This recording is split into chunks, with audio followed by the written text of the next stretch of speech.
దేవునికి స్తోత్రం. ఏదన్నా పరిశుద్ధుడైన దేవాదేవుడైన యెహోవా పరిశుద్ధ వాగ్దానం. నీ నామము పరిశుద్ధపరచబడును గాక.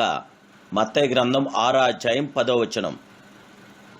ప్రియా పరిశుద్ధుడైన దేవాదేవుని బిడ్డలారా, జీవము గల యేసుక్రీస్తు ఉన్నతమైన నామములో మీ అందరికీ నా హృదయపూర్వకమైన వందనాలు, శుభాలు ఈ ఉదయకాల సమయంలో తెలియజేస్తున్నాను.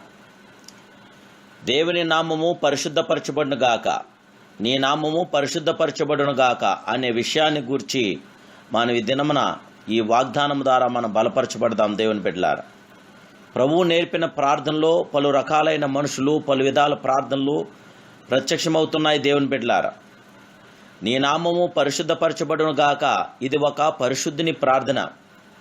మనిషి దేవుని స్వరూపము, దేవుని పోలిక. దేవుడు ఇలా అన్నాడు, మన స్వరూపంలో మన పోలికలో మానవుని చేద్దాం అని దేవుడు ఆ విధముగా చేశాడు. జీవగల దేవుని బిడ్డలారా, దేవుడు పరిశుద్ధుడు అని దేవుని వాక్యము ఉద్బోధించుచున్నది.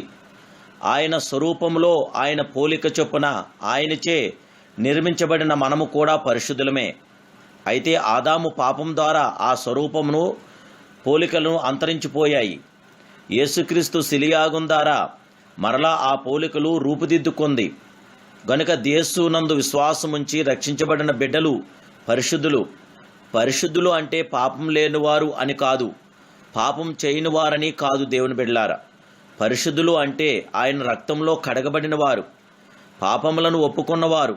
గనుక మనము ఆయనను ప్రార్థించినప్పుడల్లా ఆయన నామం పరిశుద్ధపరుస్తూ ఆయన నామమునకు ఏ విధము కలంకము రాకుండా చేటియే కర్తవ్యంగా ఎంచుకోవాలి. దేవుని బిడ్డలారా, నీ నామము పరిశుద్ధపరచబడును గాక అని మనము ఆయనకు ప్రార్థించినప్పుడు ఆయన పరిశుద్ధుడని నేర్చుకుంటున్నాము. మనము ఆయన కుమారులుగాను ఆయన కుమార్తెలుగాను ఆయన పరిశుద్ధతకు భంగం కలిగించే వారుగా ఉండరాదు. మనలను బట్టి ఆయన నామము అపరిశుద్ధపరచకూడదు. మన దుష్క్రియలను బట్టి ఆయన నామము అపవిత్రపరచబడకూడదు. దైవనామాన్ని మనం ఎప్పుడూ సన్మానిస్తూ ఉండాలి. జీవగల దేవుని బిడ్డలారా, వేరే విధముగా చెప్పాలి అంటే అమర్యాదకరంగా ఆయన నామాన్ని మనం ఎప్పుడూ ఉచ్చరింపకూడదు. బైబిల్ ఇలా తెలియజేస్తుంది, నీ దేవుడైన యెహోవా నామము వ్యర్థముగా నుచ్చరింపకూడదు. యెహోవా తన నామను వ్యర్థముగా నుచ్చరించు వారిని నిర్దోషిగా ఎంచడు. నిర్గమాకాండం 20వ అధ్యాయం 7వ వచనంలో ఈ సత్యం తెలియజేస్తుంది. దైవనామము మర్యాదను కోరుతుంది. అందుచేత మనము దానిని చులకనగా కానీ లెక్కలేనితనంగా కానీ నిర్లక్ష్యంగా కానీ వాడకూడదు. దేవుని బిడ్డలారా, మనము పరిశుద్ధులుగా పవిత్రులుగా లోకంలో ఉన్న వారందరూ ఆయనను పరిశుద్ధపరిచి ఘనపరిచి సన్మానించి పవిత్రపరచాలని మనము హృదయపూర్వకంగా కోరి ప్రార్థించాలి. దేవుని బిడ్డలారా, మనము నీ నామం పరిశుద్ధపరచబడును గాక అని మనస్ఫూర్తిగా ప్రార్థించగలిగితే ఆయన నామాన్ని వ్యర్థంగా ఉచ్చరించుట అనేది తటస్థించదు. ఇతరులు ఆయనను గూర్చి తెలుసుకోవటానికి వీలైనంత మట్టుకు తెలుసుకోవాలని కోరతాం.